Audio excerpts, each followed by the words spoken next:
স্বামী এবং ছেলে নিয়ে সুমিত্রার ভরা সংসার। তার স্বামী প্রচুর ব্যস্ত একজন মানুষ, তাই সেও তার সময় কাটাতে একটি ক্লাবে জয়েন করে। সেখানেই তার বন্ধুত্ব হয় ইন্দ্রজিতের সাথে। তবে সে ইন্দ্রকে বন্ধু মনে করলেও ইন্দ্র তার প্রেমে পড়ে যায়। সে বিবাহিত এটা জানা সত্ত্বেও কখনো সে তাকে রাত বিরেতে গান রেকর্ড করে পাঠায়, তো কখনো 30 পৃষ্ঠার প্রেমপত্র। ধীরে ধীরে তার পাগলামি আরও বাড়তে থাকে।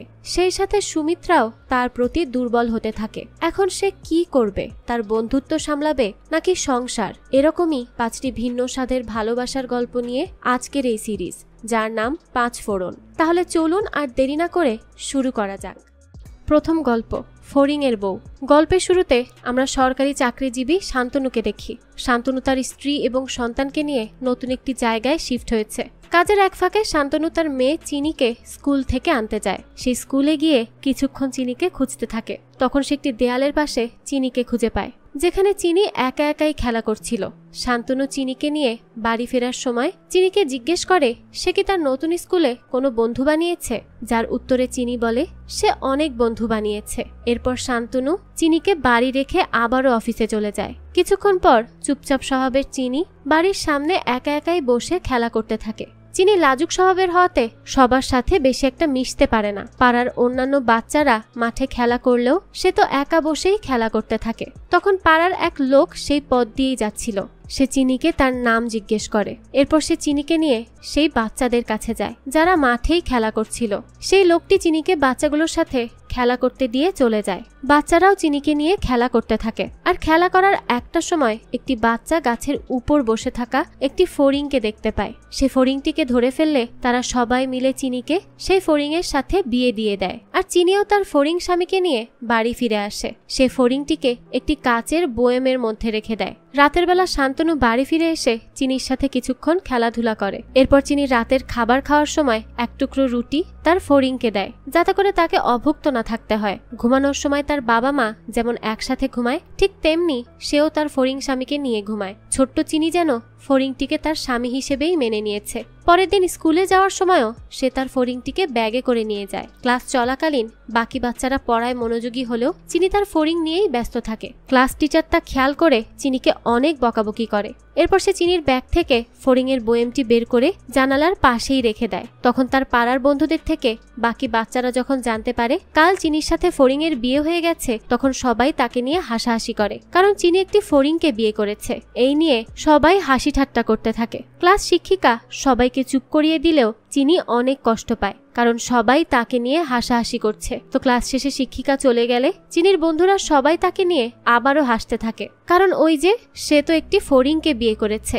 এরপর স্কুল ছুটির পর চিনিকে তার মা নিতে আসে, কিন্তু সে অনেকক্ষণ বাইরে দাঁড়িয়ে থাকে, কারণ চিনি ক্লাস শেষ হলেও গেটের সামনে আসছিল না, কারণ সে ফড়িংটির উপর রাগ করে আছে। আর এই জন্য সে ফড়িংটিকে রেখে বাড়ি ফিরে আসে। কিন্তু স্বামী ফড়িংকে রেখে বাড়ি ফিরে গেলেও চিনির মন যেন স্কুলের জানালার পাশেই পড়ে আছে। জানালার পাশে যে ফড়িংটি রাখা আছে, এই জন্য তার খুব মন খারাপ। পড়াতেও চিনির মন বসে না। চিনির মা তার মন খারাপের কারণ বুঝতে পারে না, যে তার মেয়ের হঠাৎ করে কি হলো। চিনি মন খারাপ করে জানালার পাশেই বসে থাকে, যেখানে সে তার ফড়িংটিকে রেখেছিল।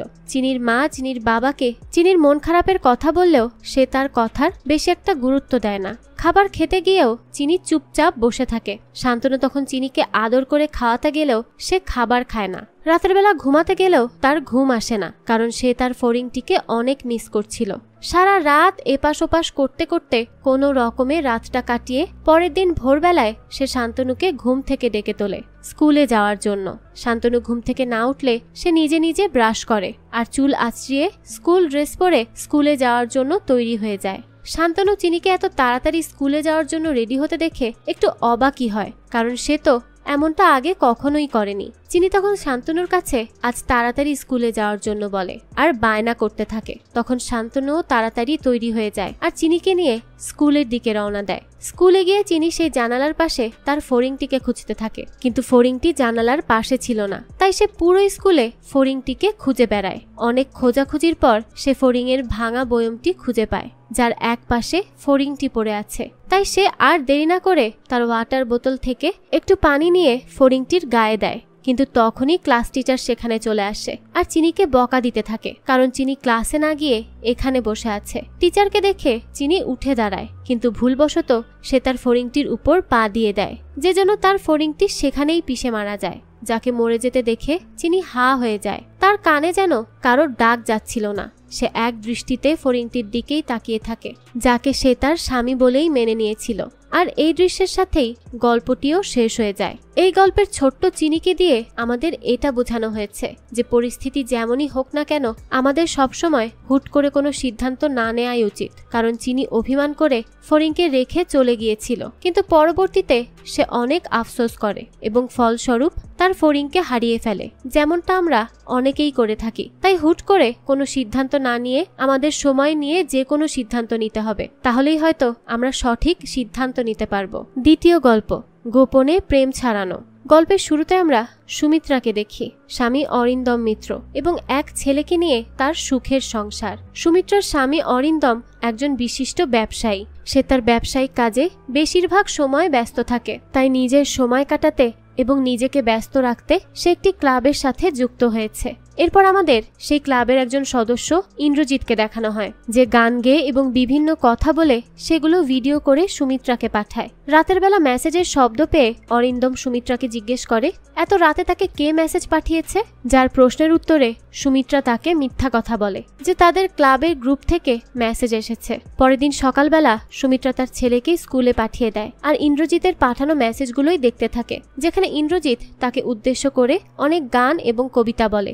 এরপর দেখা যায় সুমিত্রা ইন্দ্রজিতের সাথে দেখা করতে যায় আর তাকে গিয়ে জিজ্ঞেস করে সে কেন তাকে বারবার কল করছে, আর তাছাড়া সে তাকে এই পর্যন্ত মোট 125টা মেসেজ পাঠিয়েছে, যার মধ্যে 27টাই গান। তখন ইন্দ্রজিৎ বলে সে তার মনের সব কথা তাকে গানের মাধ্যমে বলেছে। তখন সুমিত্রা বলে সে তার বন্ধু, তাই সে যেন তার বন্ধু হয়েই থাকে। কিন্তু ইন্দ্রজিৎ বলে সে তার কোনো বন্ধু টন্ধু নয়, সে তাকে বন্ধু বলে মানেই না। যেই কথা শুনে সুমিত্রা বলে সে কি চায়, সে কি চায় যে সে তার স্বামী সন্তানকে ছেড়ে তার কাছে চলে যাক, যার কথা ইন্দ্রজিৎ হ্যাঁ বলে, কারণ সে সুমিত্রাকে ভালোবেসে ফেলেছে। সুমিত্রা বলে তারা শুধু বন্ধু, এর থেকে বেশি কিচ্ছু না। সে ইন্দ্রজিৎকে মাথা থেকে এসব প্রেম ভালোবাসা ঝেড়ে ফেলে দিয়ে ক্লাবে আসতে বলে, কারণ ক্লাবে তাদের অনেক কাজ বাকি আছে। তখন ইন্দ্রজিৎ বলে সে তাকে এই জন্য ভালোবেসেছে, কারণ সে তাকে বারবার ক্লাবের কাজের কথা বলে একসাথে সময় কাটিয়েছে। তাছাড়া সুমিত্রা তো ক্লাবের কমিটি মেম্বার, সে চাইলেই তার থেকে দূরে থাকতে পারত, কিন্তু সে তা করেনি। তাই ইন্দ্রজিৎ তার প্রেমে পড়ার জন্য সুমিত্রাকেই দায়ী করে। যে কথা শুনে সুমিত্রা বলে সে প্রেমে পড়বে আর এর দায়ভার অন্য একজনকে দিয়ে দিবে, এটা কেমন কথা।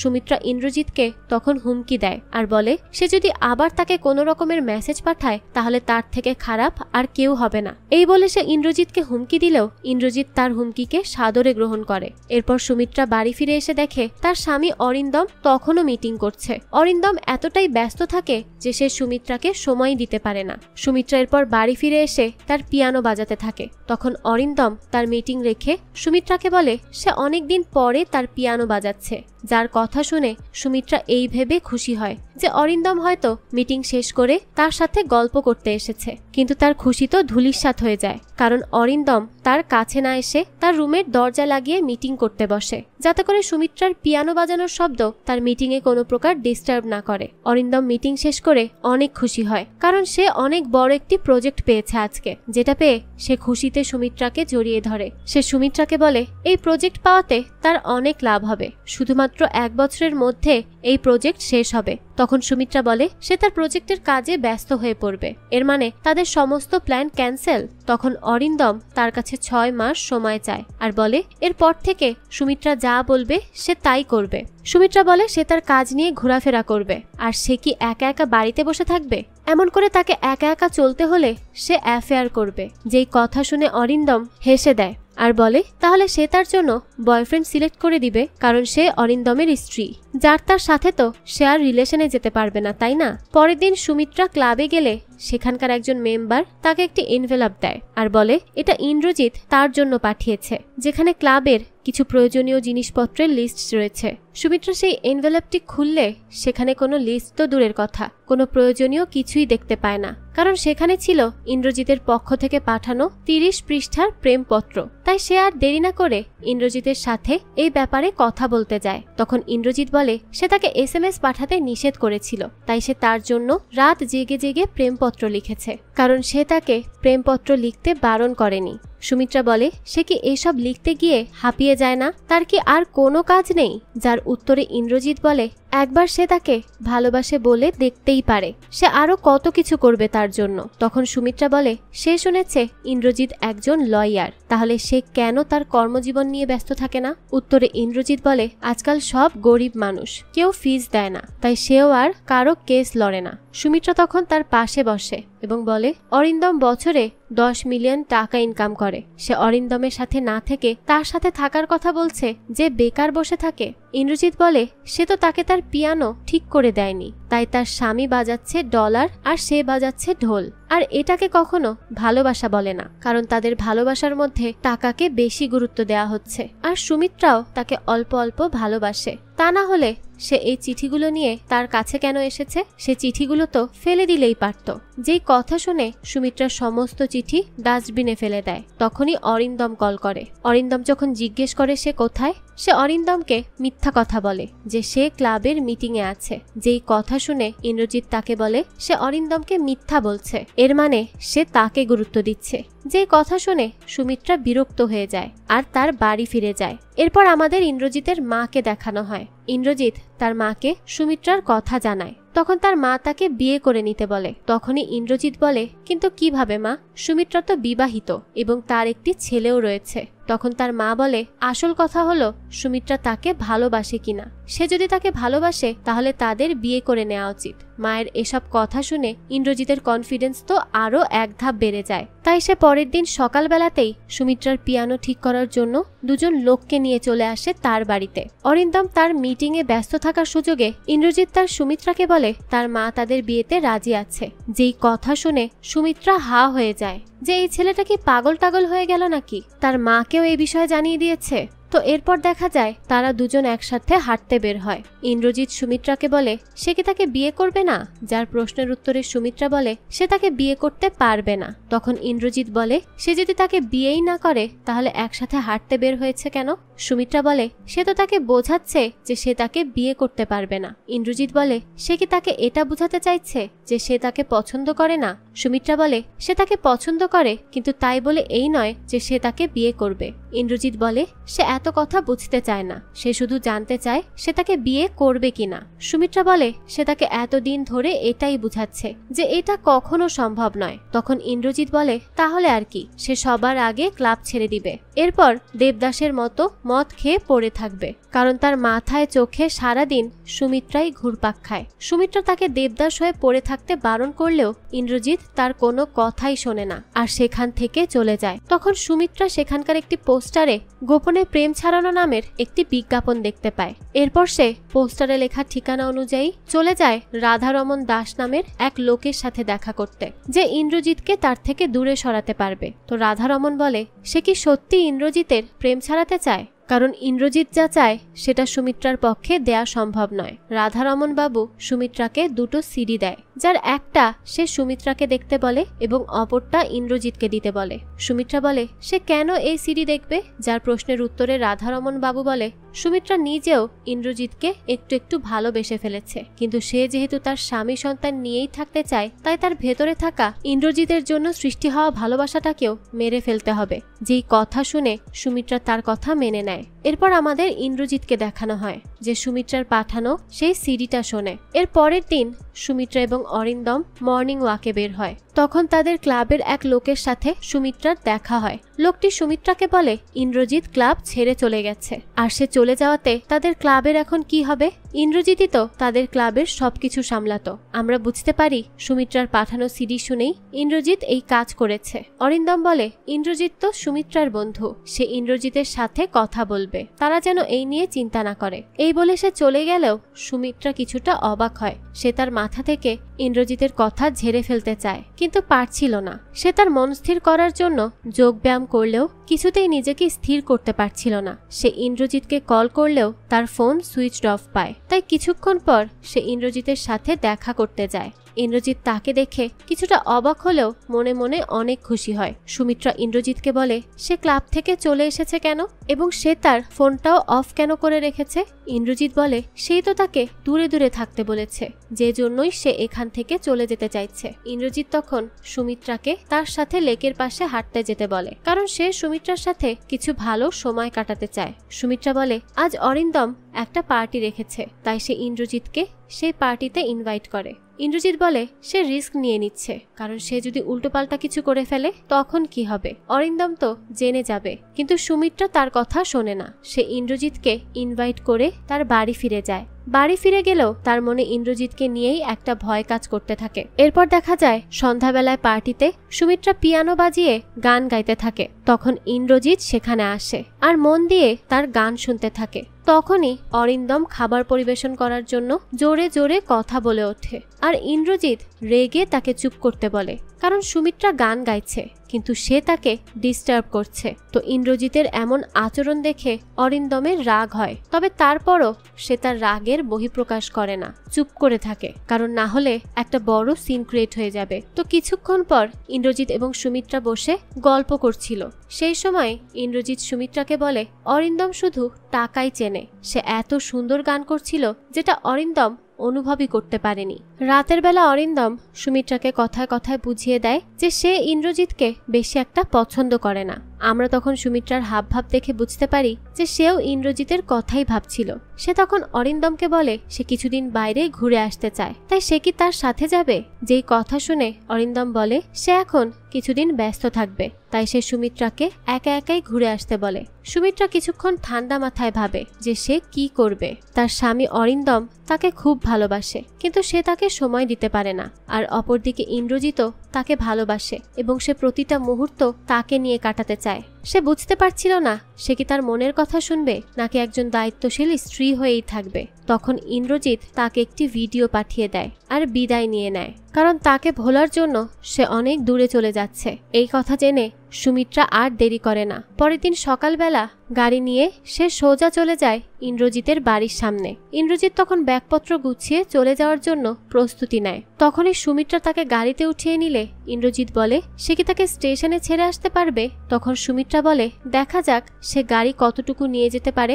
যে কথা বলে সে ইন্দ্রজিৎকে বুঝিয়ে দিয়েছে যে সে এখন তার কাছে চলে এসেছে, সে তার সব দায়িত্ব ছেড়ে ছুড়ে এখন তার সাথেই থাকতে চায়। সে তার মনের কথাকেই বেশি প্রাধান্য দিয়েছে। আর অপরদিকে অরিন্দম যখন জানতে পারে সুমিত্রা গাড়ি নিয়ে বেরিয়ে পড়েছে, তখন তার সুমিত্রার কথা মনে পড়ে, কারণ সে একটু একটু বুঝতে পারছিল যে সুমিত্রা হয়তো ইন্দ্রজিতের কাছেই গিয়েছে। আর এই দৃশ্যের সাথেই দ্বিতীয় গল্পটিও শেষ হয়ে যায়। তৃতীয় গল্প লিলিত। এই গল্পটিতে আমাদের ভবিষ্যতের কোনো একটা সময়ের সবচেয়ে আলোচিত, সমালোচিত এবং ব্যয়বহুল টেকনোলজি ন্যাশনাল ট্রুথ রেটিং বা এনটিআর প্রোগ্রামের 87তম দেশ হিসেবে বাংলাদেশের যোগ দেওয়ার 2 বছর পরের ঘটনা দেখানো হয়। গল্পের শুরুতে আমাদের এনটিআর এর রেটিং এর কথা বলা হয়, যার মাধ্যমে ক্রাইম অনেকখানি কমে এসেছে, কারণ মানুষের দেহে একটি চিপ আছে যার মাধ্যমে রোজকার কাজকর্মকে স্ক্যান করে এনটিআর একটা রেটিং সেট করে, যা কমতে থাকলে মানুষের মধ্যে বিভিন্ন ধরনের পরিবর্তন দেখা দেয়।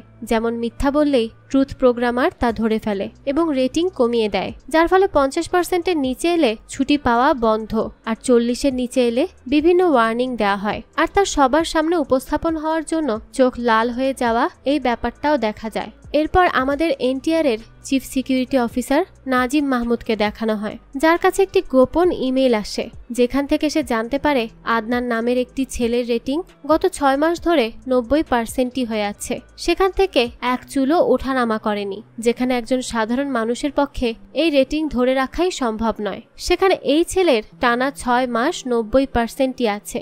এটা খুবই বিস্ময়কর ব্যাপার তাদের জন্য। তাই সে তাদের আর এক অফিসার লিলিতকে আদনানের বায়ো পাঠিয়ে দেয় আর বলে আদনান যে লাইফস্টাইলে চলে তার পক্ষে এই রেটিং নিয়ে চলা মোটেও সহজ নয়। তাই তাদের সন্দেহ আদনান তাদের টেকনোলজির সাথে হয়তো নয়-ছয় করেছে এবং সে তাদের জন্য হুমকি স্বরূপ। তাই নিজাম মাহমুদ লিলিতকে আদনানের ব্যাপারে তদন্ত চালাতে বলে। লিলিত আদনানের প্রোফাইল স্ক্যান করেও সন্দেহজনক কিছুই পায় না। তাই সে আদনানের স্ট্যান্ড আপ কমেডি দেখতে সেই ক্লাবে যায়, যেখানে আদনান প্রায়ই কমেডি করতে আসতো। তো সেখানে যাওয়ার তার একমাত্র উদ্দেশ্য হলো আদনানের সাথে সখ্যতা গড়ে তোলা। সে আদনানকে বিভিন্ন প্রশ্ন করে, কিন্তু আদনানের কাছে তার সকল প্রশ্নের উত্তর তো আছেই, উল্টো আদনান তার প্রেমেও পড়ে যায়। এদিকে নিজাম মাহমুদ একজন লোকের সাথে মিটিং করে। সেই লোকটি বলে গত বছর 92 জন লোক রেটিং কম হওয়ায় হার্ট ব্লক হয়ে মারা গেছে। নিজাম মাহমুদ বলে তাদেরকে অনেকবার সতর্ক করা হয়েছে, কিন্তু তারা সেই অনুযায়ী কোনো কাজই করেনি,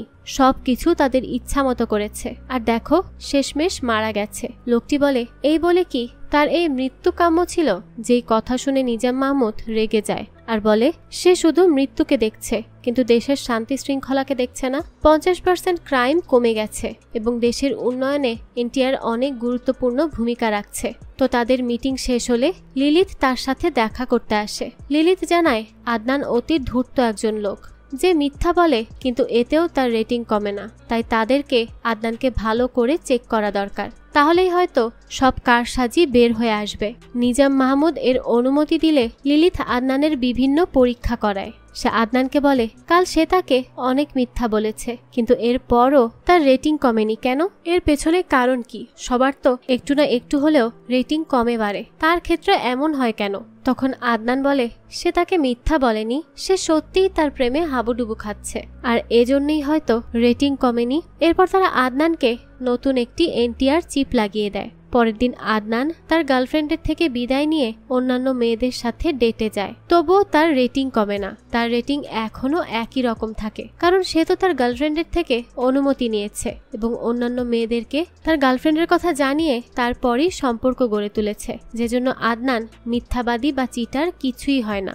লিলিত আদনানের উপর একটা রোবট কাক দিয়ে নজর রাখতে থাকে, আর এই ব্যাপারটাও আদনান বুঝে যায়। সে তখন লিলিতের উদ্দেশ্যে বলে তাকে বুঝতে হলে তার সাথে থাকতে হবে, তার উপর এভাবে নজর রেখে কোনো লাভই হবে না, সে কোনো কিছুই উদ্ধার করতে পারবে না। লিলিত তখন নিজাম মাহমুদকে বলে আদনান আসলে খুব ধূর্ত, সে তাদের সাথে মাইন্ড গেম খেলছে, তাই সে আদনানের সাথে সম্পর্কে জড়াবে আর তার মাইন্ড রিড করার চেষ্টা করবে, এভাবে যদি তার আসল ব্যাপারটা সে বুঝতে পারে। তো যার জন্য নিজাম মাহমুদ তাকে অনুমতি দিয়ে দেয়। পরের দিন লিলিত আদনানের সাথে দেখা করতে যায়। সে আদনানের কথা মেনে নিয়ে তার সাথে ডেটেও যায়, কিন্তু শর্ত অনুযায়ী আদনানকে তার সমস্ত কথা শুনতে হবে, যার কথা আদনানও মেনে নেয়, কারণ সে তো তাকে পছন্দ করে। পরের দিন সকালবেলা দেখা যায় লিলিত আদনানকে তার বাসার সামনে আসতে বলে।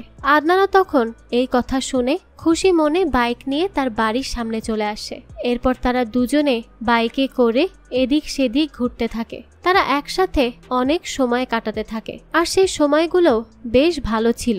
লিলিত তো অনেক এনজয় করে। তো এর মধ্যেই একদিন আদনান তার গার্লফ্রেন্ডের বার্থডে সেলিব্রেট করছিল, কিন্তু তখন লিলিত তাকে কল করে আর তাকে তখনই বাইরে আসতে বলে। তাই আদনানকেও তার কথা শুনতে হয়, কারণ তারা তো আগেই ডিল করেছিল যে আদনান লিলিতের সব কথা শুনবে, তাই সে এখন তার সব কথা মেনে চলে। তাই সে এখান থেকে সবকিছু রেখেই চলে যায়। যাকে এভাবে চলে যেতে দেখে প্রথমবারের মতো তার গার্লফ্রেন্ডের মন খারাপ হয়। তো আদনান বাইরে এলে লিলিত তাকে কিছু লোকের ছবি দেখায়, যারা এনটিআর এর বিরুদ্ধে আন্দোলন করার প্রস্তুতি নিচ্ছিল, কিন্তু আদনান তাদের কাউকেই চিনতে পারে না। তখন লিলিত আদনানকে সত্যি বলতে বলে, কারণ সে আদনানকে বাঁচাতে পারবে। লিলিত বলে এই লোকগুলোর একজনের কল লিস্টে আদনানের নাম্বার পাওয়া গেছে।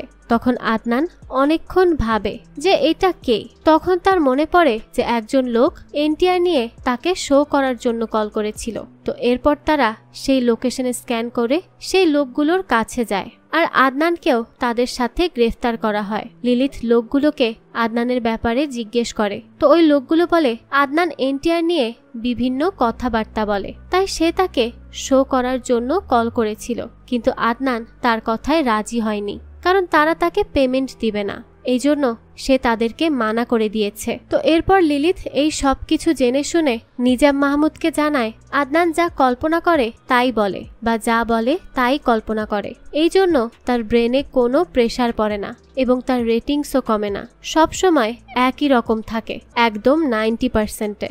এরপর লিলিত আদনানকে বলে সে যেন আর এনটিআরকে নিয়ে কোনো কমেডি না করে, কারণ তার কমেডির জন্য অনেকের মনেই এনটিআর এর বিরুদ্ধে একটা বাজে ধারণা তৈরি তৈরি হচ্ছে, কিন্তু তাও ভাগ্য ভালো যে সে তাকে বাঁচিয়ে নিয়েছে। আদনান তখন তাকে ধন্যবাদ জানায়। সে লিলিথকে জিজ্ঞেস করে সে কি সত্যিকারের ভালোবাসা সম্পর্কে জানে, যার কথা শুনে লিলিথ তাকে বাড়ি ফিরে যেতে বলে, কারণ এসব নিয়ে সে এখন কোনো কথাই বলতে চায় না। তো তখন আদনানও সেখান থেকে চলে যায়। এদিকে ব্যালকনি থেকে আদনানের গার্লফ্রেন্ড ঋতু তাদেরকে একসাথে দেখে। তো এটা দেখে সে ইনসিকিউর ফিল করে। সে বুঝতে পারে আদনানের মনে তার জন্য ভালোবাসা কমে গেছে, সে এখন আর তাকে সেভাবে ভালোবাসে না। তাই সে আদনানকে একটা চিটার বলে চলে যায়। এরপর থেকেই দেখা যায় আদনানের এনটিআর রেটিং কমে চলে আসে 58-তে, কারণ সে এখন একজন চিটারে পরিণত হয়েছে। সে এবার তার ব্রেন নিয়ে খেলা করতে পারেনি। তো লিলিথ আদনানের সাথে দেখা করতে আসে। আসলে আদনান বলে তারা কি এইভাবে মাইন্ড গেম খেলেও কারো রেটিং কমিয়ে দেয়, আর এখন তো তার চোখও লাল হয়ে গেছে, তাই তারা নিশ্চয়ই খুব খুশি আদনানের রেটিং এইভাবে কমাতে পেরে। তখন লিলিথ তাকে কিছু একটা বলতে চায়, কিন্তু আদনান বলে আজকে না, আগামীকাল জমকালো আয়োজন হবে, সেখানেই সে তার কথা শুনবে। এই বলেই সে সেখান থেকে চলে যায়। পরের দিন দেখা যায় সে পাঞ্জাবি পরে ফুল নিয়ে লিলিথের সাথে দেখা করতে যায়, কিন্তু সে লিলিথকে কোথাও খুঁজে পায় না। সে শুধু দেয়ালে একটি মেসেজ দেখতে পায়, যেখানে লিলিথ তার থেকে বিদায় নিয়ে কোথাও চলে গিয়েছে। যে মেসেজ দেখে আদনান সোজা চলে যায় নিজাম মাহমুদের সাথে দেখা করতে। তো নিজাম মাহমুদ তাকে জানায় লিলিথ আদনানের কেস সামলে এখন অন্য দেশে চলে গেছে তার পরের টার্গেটের জন্য। সে তো এই এক কাজ নিয়ে বসে থাকতে পারবে না। আর লিলিথ তার ক্যারিয়ার আর আদনানের জায়গায় তার ক্যারিয়ারকেই বেশি প্রাধান্য দিয়েছে, আর সেটাকেই বেছে নিয়েছে। সেজন্যই সে এখান থেকে চলে গিয়েছে। এইসব কথা শুনে আদনান একদমই হতাশ হয়ে যায় আর চুপচাপ বাইরে চলে আসে। কিন্তু তখনই দেখা যায় তার বুকে ব্যথা করে ওঠে, কারণ তার রেটিং দিন দিন কমেই যাচ্ছে। এমন হতে থাকলে সে অনেক বড় বিপদে পড়বে, তার মৃত্যুও হতে পারে। তো এরপর আমরা নিজাম মাহমুদকে দেখি, যে তার বসকে বলে লিলিথের মতো রোবট তাদের প্রয়োজন আছে, তাদেরকে লিলিথের জন্য এনটিআর এর প্রয়োজন। তখন বস বলে সে হয়তো ভুলে যাচ্ছে লিলিথকে এনটিআর এর জন্য বানানো হয়েছে, এনটিআর কে তার জন্য নয়। আর সে যেভাবে একটি রোবট হয়ে আদনানকে বাঁচিয়েছে এটা তাদের জন্য খুবই ঝুঁকিপূর্ণ। আর সে তো একটি রোবট হয়েও সে মানুষকে ভালোবেসেছে, যেটা একদমই আনএক্সপেক্টেড। তাই তাদেরকে যত তাড়াতাড়ি সম্ভব লিলিথকে ধ্বংস করে দিতে হবে, তা না হলে তারাই বিপদে পড়বে। এদিকে আমাদের আদনানকে দেখানো হয়, যার এনটিআর রেটিং 20%-এ চলে এসেছে এবং তার চোখও সম্পূর্ণ লাল হয়ে গেছে। আসলে আদনানের রেটিং কম হওয়ার কারণ হলো সে নিজাম মাহমুদের মিথ্যাটাকে সত্যি ভেবেছে। আর প্রোগ্রাম যেহেতু ইমোশন বুঝে না, তাই সে আদনানের সত্যতার লেভেল কমিয়ে দিয়েছে, আর এভাবে তাকে ধীরে ধীরে মৃত্যুর দিকে ঠেলে দিয়েছে। আর এনটিআর কর্তৃপক্ষ তো ঠিক এটাই চেয়েছিল, কারণ আদনানের রেটিং কখনোই কমে না, যেটা তাদের জন্য একটা বড় চিন্তার বিষয় ছিল। আর আদনানের কমেডির জন্য অনেকেই এনটিআর এর সমালোচনা করে আর এর বিরোধিতাও করে। তাই আদনান শেষ হয়ে গেলে তাদের জন্যই ভালো হবে। আর এ কারণেই তারা বেশ ভেবে চিন্তেই এই সিদ্ধান্ত নিয়েছে। এভাবেই তারা আদনানের সাথে গেম খেলে তার রেটিং কমিয়ে দিয়েছে। তো শেষের দৃশ্যে আমাদের আদনানকে দেখানো হয় যে সবাইকে বাইবেলের লিলিথের গল্প বলছিল, যে অ্যাডামকে স্বীকার না করে হারিয়ে যায়, আর আদনানও এখন সবার মাঝ থেকে হারিয়ে যায়। এরপর শুরু হয় চতুর্থ গল্প, যার নাম বিরহ উত্তরণ। গল্পের শুরুতে আমরা জামিল নামের একজনকে দেখি, যাকে তার বাসার বুয়া ঘুম থেকে ডেকে তোলে, কারণ তার অফিস আছে। তাড়াতাড়ি না উঠলে সে অফিসে যেতে দেরি করে ফেলবে। তো দেখা যায় জামিল ঠিকই বুয়ার ডাকে ঘুম থেকে উঠে পড়ে। তখন বুয়া তাকে অফিসের জন্য তাড়াতাড়ি তৈরি হয়ে নিতে বলে আর দ্রুত অফিসের জন্য বের হতে বলে। সেও তখন তার কথা মতো দ্রুত তৈরি হয়ে নেয়। এরপর বুয়া তাকে চা খেতে দেয়। তখন জামিলের ভাই হাশেম সেখানে আসে। হাশেম আসলে তার বাড়িতে গিয়েছিল কয়েকদিনের জন্য, যেখান থেকে লঞ্চে করে ফেরার সময় তার অনেকটা দেরি হয়ে যায়। তো হাশেম এসেই দেখা যায় জামিলের সাথে চা খেতে বসে যায়। তো এখন চা খেতে খেতে সে বলে সে আজ আবারও মতিঝিল যাবে, কারণ সে বিদেশ যাওয়ার জন্য একটা এজেন্সিকে 4 লক্ষ টাকা দিয়েছে। কিন্তু আজ কয়েক মাস কেটে যাওয়ার পরও তারা কোনো কিছুর বন্দোবস্ত করেনি, তাই এই নিয়ে সে একটু চিন্তায় আছে।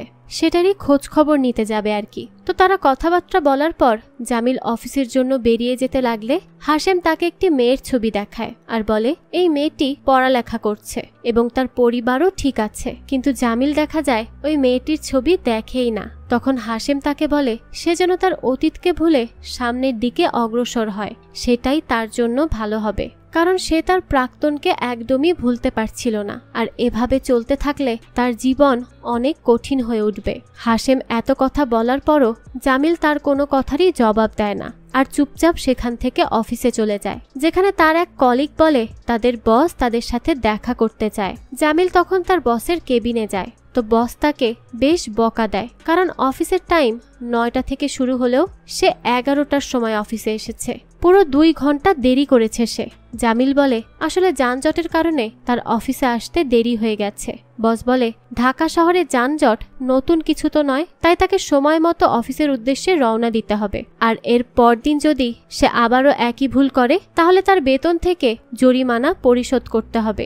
এই বলে সে তাকে কিছু দরকারি ফাইল আনতে পাঠিয়ে দেয়। কিছুক্ষণ পর তাদেরকে মিষ্টি দেয়া হলে জামিলের এক কলিগ বলে তাদের সাথে উবাইদ সাহেব 2 বছরে 2 বার প্রমোশন পেয়ে গেছে, আর জামিল তো শুধু রোজ বসের বকুনিই খেয়ে যাচ্ছে, এছাড়া আর কিছুই হচ্ছে না। জামিল তখন বলে তার চাকরিটা এখনো যে টিকে আছে কোনো রকমে, সেটাই তার জন্য অনেক। তারা কথা বলছিল তখনই উবায়েদ সাহেব সেখানে আসে আর এসেই তাদেরকে ইনভাইট করে, কারণ তারা একটি নতুন টেন্ডার পেয়েছে। তো অফিস থেকে বাড়ি ফেরার সময় জামিলের তার অতীতের কিছু স্মৃতি মনে পড়ে, যেখানে সে আর তার প্রাক্তন রাতের অন্ধকারে নদীর ধারে বসে নদীর ঢেউ এবং চাঁদ দেখছিল। এসব ভাবতে ভাবতেই সে বাড়ি ফিরে আসে। ঠিক রাতের খাবার খাওয়ার সময় হাশেম বাড়ি ফিরে আসে। সে জামিলকে বলে দালাল তার 4 লক্ষ টাকা নিয়ে পালিয়ে গেছে, কিন্তু তারা খোঁজ করতে করতে তাকে প্রায় ধরেই ফেলেছিল, কিন্তু শেষ মুহূর্তে দালালটা তাদের উপস্থিতি টের পেয়ে সেখান থেকে পালিয়ে গেছে। কিন্তু এত সহজে সে তাকে ছাড়বে না, সে তার সমস্ত টাকা উদ্ধার করবেই করবে। তো পরের দিন সকালবেলা দেখা যায় আবারও জামিলকে তার কাজের মহিলা ঘুম থেকে ডেকে তোলে। এরপর জামিল রোজকার মতো তার অফিসে যায়, যেখানে উবায়েদ সাহেব তাকে কিছু ফাইল দিয়ে সেগুলো রেডি করে দিতে বলে। তার বস যে তার উপর রেগে আছে সেটাকে ওভারকাম করতে বলে। এই বলে সে চলে গেলে জামিলের কলিগ তাকে বলে এই টেন্ডারের সমস্ত ফাইল সে রেডি করেছে, কিন্তু সমস্ত ক্রেডিট উবায়েদ পেয়েছে। জামিল তখন চুপ করে থাকলে সে জামিলকে একটি টাই গিফট করে আর রাতের বেলা পার্টিতে যাওয়ার জন্য বলে। এরপর দেখা যায় রাতের বেলা জামিল তৈরি হয়ে পার্টিতে গেলেও তার বস তাকে তুচ্ছ-তাচ্ছিল্য করে। এরপর বস উবায়েদকে জিজ্ঞেস করে সে কেন জামিলকে পার্টিতে ডেকেছে। তখন উবায়েদ বলে জামিলের মতো ওয়ার্কারই তো তাদের কাজের প্রশংসা করবে। যেই কথা শুনে বস উবায়েদের উপর ইমপ্রেস হয়। জামিল পার্টিতে গিয়ে অনেক একা বোধ করছিল, কারণ সবাই একে অপরের সাথে কথা বললেও কেউই তার সাথে কথা বলছিল না, তাই সে চুপচাপ একপাশেই দাঁড়িয়ে থাকে। তখন সে একটি মেয়েকে পেছন থেকে দেখে, যাকে দেখে তার বেশ পরিচিত বলে মনে হয়। সে তাকে রূপা বলে ডাক দেয়, আর মেয়েটিও পেছনে ফিরে তাকালে জামিল বুঝতে পারে তার সত্যিই রূপার সাথে দেখা হয়েছে। রূপা আসলে বিদেশে থাকে, যে 2 সপ্তাহ আগেই দেশে ফিরেছে। এরপর তারা দুজন একসাথে বসে গল্প করতে থাকে। সেই সময় রূপা বলে তাদের ঠিক 15 বছর পর দেখা হয়েছে। জামিল বলে তার কাছে তো মনে হচ্ছে তারা সেদিনও কথা বলেছে। রূপা তখন জামিলকে তার কথা জিজ্ঞেস করে। জামিল বলে সে এখন চাকরি করছে এবং খেয়ে দেয়ে ঘুমায়, এই তার জীবন। রূপা বলে এটা কি কোনো জীবন নাকি? তখন জামিল বলে তার জন্য তো এটাই জীবন, এভাবেই সে ভালো আছে।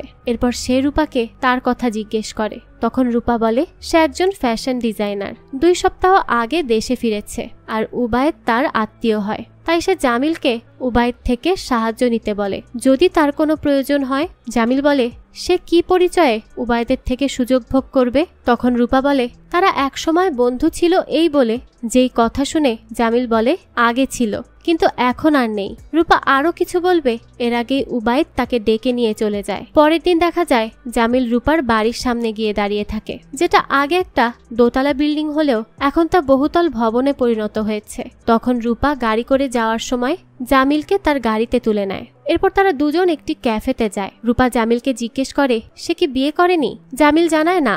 রূপা বলে বয়স তো পেরিয়ে যাচ্ছে, সে বিয়ে করবে কবে। জামিল তখন রূপাকে বলে তার সেই ইঞ্জিনিয়ার স্বামীর কি অবস্থা। যে তাকে তার থেকে ছিনিয়ে আমেরিকা নিয়ে চলে গিয়েছিল, তার প্রশ্নের জবাবে রূপা বলে তাদের ডিভোর্স হয়ে গেছে এবং তার একটি ছেলেও আছে যে তার সাথেই থাকে। তার প্রাক্তন স্বামী মাঝে মধ্যে তার ছেলের সাথে দেখা করতে আসে। তখন জামিল বলে সে তো শুধু তার সাথেই থাকতে চেয়েছিল আর এখনো সে তার সাথেই থাকতে চায়। তখন রূপা বলে সে কাল ভ্রমণে যাচ্ছে তার মাইন্ড ফ্রেশ করার জন্য। জামিল বলে তাহলে সেও তার সাথে ভ্রমণে যেতে চায়। এই বলে সে তাড়াতাড়ি করে অফিসে যায়, কিন্তু সে বেলা 2টার সময় অফিসে যাওয়াতে তার বস তার উপর অনেক বকাঝকা করে এবং তার মাসিক বেতনও কেটে নেয়। জামিল বসের থেকে ছুটি নিতে চাইলেও বস তাকে ছুটি দেয় না, তাই সে অনেক রাত পর্যন্ত অফিসে কাজ করে। এমনকি সে বাড়ি ফিরেও তার সমস্ত কাজ এগিয়ে রাখে যাতে করে পরের দিন সে রূপার সাথে ভ্রমণে যেতে পারে, কেউ যেন তাকে আটকাতে না পারে। রাতের বেলা সে রূপার সাথে কাটানো স্মৃতিগুলোর কথাই মনে করতে থাকে। তখন হাশেম বাড়ি ফিরে এলে সে জামিলকে জানায় তারা ওই দালালকে ধরে ফেলেছে এবং তাকে 3 দিনের সময় দিয়েছে। সে যদি এই সময়ের মধ্যে টাকা ফেরত না দেয় তাহলে তারা তাকে মেরেই ফেলবে। জামিল তখন তাকে মারামারি না করে ঠান্ডা মাথায় কাজ করতে বলে। পরের দিন সকালবেলা সে সকাল সকাল ঘুম থেকে উঠে তৈরি হয়ে নেয়। এরপর সে তার ট্রাঙ্ক থেকে রূপার দেয়া ঘড়িটা নেয় যেটা সে 15 বছর যাবত আগলে রেখেছে। তখন তার বাসার বুয়া এসে তাকে আজ এত সকাল সকাল রেডি হয়ে থাকতে দেখে অনেক অবাক হয়ে যায়, কারণ সে এত বছরেও জামিলকে কোনোদিনও এত সকালে ঘুম থেকে উঠে তৈরি হয়ে নিতে দেখেনি। এরপর জামিল অফিসে গেলে বস তাকে দেখে সময় দেখে, কারণ এই প্রথম জামিল সময় মতো অফিসে এসেছে, যেটা একটি বিরল ঘটনা।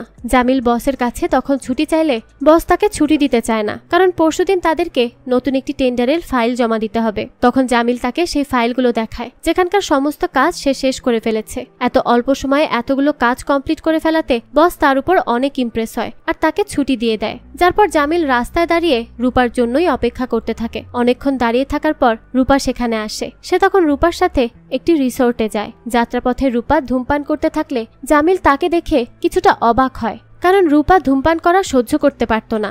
জামিলকে অবাক হয়ে তাকিয়ে থাকতে দেখে রূপা বলে পরিস্থিতি তাদেরকে অনেক কিছু শিখিয়ে দেয়। জামিল বলে ধূমপান স্বাস্থ্যের জন্য ক্ষতিকর। তখন রূপা বলে ভালোবাসা এর থেকেও বেশি ক্ষতিকর। তো এরপর দেখা যায় তারা তাদের গন্তব্যে চলে আসে। রূপা রিসোর্টে এসে আর একটা কাজ করে যেটার জন্য জামিল প্রস্তুত ছিল না, কারণ রূপা তাদের দুজনের জন্য একটি রুমই বুক করে। কিছুক্ষণ পর জামিল রূপাকে তার দেয়া সেই ঘড়িটি দেখায়। তো রূপা অবাক হয়ে যায় এটা দেখে, কারণ তার দেয়া এই ছোট্ট উপহারটি জামিল এত বছর ধরে আগলে রেখেছে। এরপর তারা দুজন আশেপাশের এলাকাগুলো ঘুরতে যায়। কিছুক্ষণ ঘোরাঘুরি করে তারা সন্ধ্যাবেলায় বাড়ি ফিরে আসে। রূপা জামিলকে জিজ্ঞেস করে সে বিয়ে করেনি কেন। তখন জামিল বলে সে তাকে পায়নি বলে অন্য কাউকে আর বিয়ে করেনি। জামিল তাকে থেকে যেতে বললেও রূপা বলে সে এখানে থাকবে না, ফিরে চলে যাবে। জামিল বলে তাহলে সে তাকে এখানে এনেছে কেন। যার প্রশ্নের উত্তরে রূপা বলে সে তো তাকে কিছু দিতে পারেনি, তাই সে তার সাথে একটু সময় কাটাচ্ছে। তখন রূপাকে তার ছেলে কল করলে সে কথা বলায় ব্যস্ত হয়ে পড়ে। জামিল বুঝতে পারে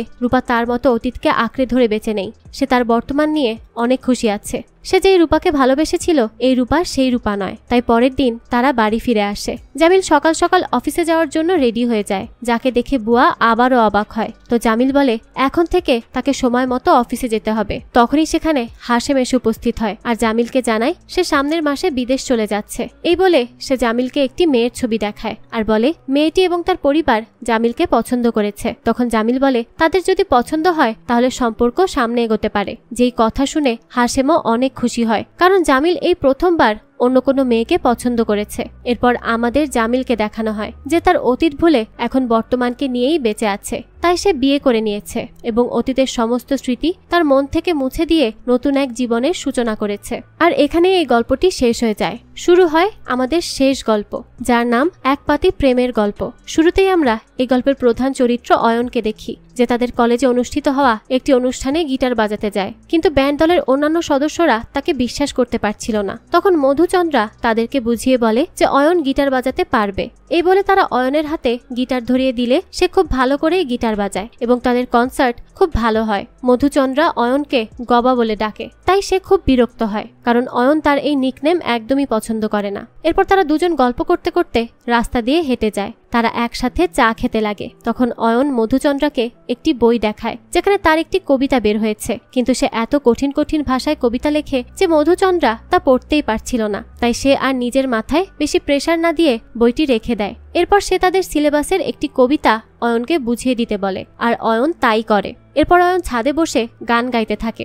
গান গাওয়ার পাশাপাশি সে একটু আধটু গান লেখালেখিও করত, কিন্তু সে এই ব্যাপারটা মধুচন্দ্রার থেকে লুকিয়ে রাখত। পরের দৃশ্যে মধুচন্দ্রা আলপনা দিচ্ছিল, আর তার পাশে বসে অয়ন কানে হেডফোন লাগিয়ে গান শুনছিল। মধুচন্দ্রা তাকে বিভিন্ন প্রশ্ন জিজ্ঞেস করলেও কানে হেডফোন থাকার কারণে সে তার কথা শুনতে পায় না, যেজন্য মধুচন্দ্রা তার গালে আলপনার রং লাগিয়ে দেয়। তখন অয়ন তার উপর রেগে যায়। সে মধুচন্দ্রাকে মারতে গিয়েও তার কাছাকাছি চলে আসে, আর মধুচন্দ্রাও তাকে বাধা দেয় না, কারণ তারা একে অপরকে পছন্দ করে, যে এতদিন তারা কেউ কাউকে মুখ ফুটে বলতে পারেনি। ধীরে ধীরে তারা খুব ভালো সময় কাটাতে থাকে। দিন যেতে যেতে দীপাবলি চলে আসে, যেখানে মধুচন্দ্রা এবং অয়ন বাইরে বের হয়। কিন্তু কিছু সময় যেতে না যেতেই মধুচন্দ্রা প্রচন্ড কাশতে থাকে এবং তার শ্বাসকষ্ট শুরু হয়। তাই অয়ন তাকে তাড়াতাড়ি করে হাসপাতালে নিয়ে যায়। পরের দিন মধুচন্দ্রাকে রিলিজ তো করা হয়, কিন্তু তাকে বাড়িতেও মাস্ক পরে থাকতে হয়, কারণ দীপাবলিতে বিভিন্ন ধরনের বাজি ফোটানোর ফলে বায়ু দূষণ হয়, যে জন্যই মধুচন্দ্রার শ্বাসকষ্ট দেখা দেয়। অয়ন তাকে দেখতে এলে সে অয়নকে বলে তার আর এই ইট পাথরের শহরে থাকতে ভালো লাগে না। সে দূরে কোথাও চলে যেতে চায়, যেখানে কোনো কোলাহল নেই, আছে শুধু মনোমুগ্ধকর ঠান্ডা বাতাস। অয়ন বলে সবকিছু হবে, আগে সে সুস্থ হয়ে নিক। তখন মধুচন্দ্রা তাকে একটি গান বানাতে বলে, যেই গানে সে তার সাথে থাকবে। এরপর আমরা অয়ন এবং গবাকে দেখি, যারা মধুচন্দ্রাকে নিয়ে কথা বলছিল। কিন্তু একই দৃশ্যে অয়ন এবং গবা থাকার কারণ আমরা কিছুক্ষণ পরেই জানতে পারবো। আপাতত অয়ন মধুচন্দ্রাকে নিয়ে একটি গান লিখেছে, যেমনটা মধুচন্দ্রা চাইছিল। দেখতে দেখতে একটা বছর কেটে যায়। মধুচন্দ্রা তার বাবা মার সাথে হাসপাতালে এসেছিল। ডাক্তার তাকে চেক আপ করে কিছু ওষুধ দিয়ে দেয়। এরপর মধুচন্দ্রা তার বাবা মাকে নিয়ে হাসপাতাল থেকে চলে যায়। তখন আমরা গবাকে হাসপাতালের ফ্লোর ক্লিন করতে দেখি। মধুচন্দ্রাকে চলে যেতে দেখে সে হা করে সেদিকেই তাকিয়ে থাকে। তখন তাকে মধুচন্দ্রার রুমটি পরিষ্কার করতে বলা হয়, তাই সে সেখানে যায়। বিছানার উপর সে মধুচন্দ্রার মাস্কটি দেখে সেটি পরম যত্নে বুকে জড়িয়ে নেয়। তখন আমাদের সামনে আসে গল্পের আসল টুইস্ট। আসলে অয়ন বলতে কারো অস্তিত্বই নেই। গবা একজন সাধারণ হাসপাতালের ওয়ার্ড বয়, যে কিনা মধুচন্দ্রাকে শ্বাসকষ্ট নিয়ে হাসপাতালে ভর্তি হতে দেখে তার প্রেমে পড়ে যায়। কিন্তু মধুচন্দ্রার সামনে তার যোগ্যতাটাই বাকি, সে কেন তাকে ভালোবাসতে যাবে? কিন্তু কল্পনাতে তো মধুচন্দ্রা তাকে ভালোবাসতেই পারে। তাই সে তার কল্পনা শক্তি কাজে লাগিয়ে এই সবই কল্পনা করে যে সে মধুচন্দ্রাকে এবং মধুচন্দ্রা তাকে ভালোবাসে। আর এজন্যই আমরা গল্পে অয়ন এবং গবাকে একসাথে বসে গল্প করতে দেখি। মধুচন্দ্রা হাসপাতাল থেকে চলে গেলেও গবার মন থেকে চলে যায়নি। তাই তো কল্পনায় মধুচন্দ্রা গবাকে ভালোবাসে এবং গবা তাকে। তাই তো তার ইচ্ছে অনুযায়ী গবা তাকে নিয়ে জঙ্গলে চলে যায়, যেখানে নেই কোনো দূষণ আর নেই কোনো কোলাহল। এই দৃশ্যের সাথেই গল্পটিও শেষ হয়ে যায়, যেখানে আমরা জানতে পারি কল্পনার জগতেও কাউকে ভালোবাসা যায়, আর সত্যিকারের ভালোবাসতে জানলে দূর থেকেও ভালোবাসা যায়। তো এরই সাথে আজকে সুন্দর 5টি গল্প শেষ হলো।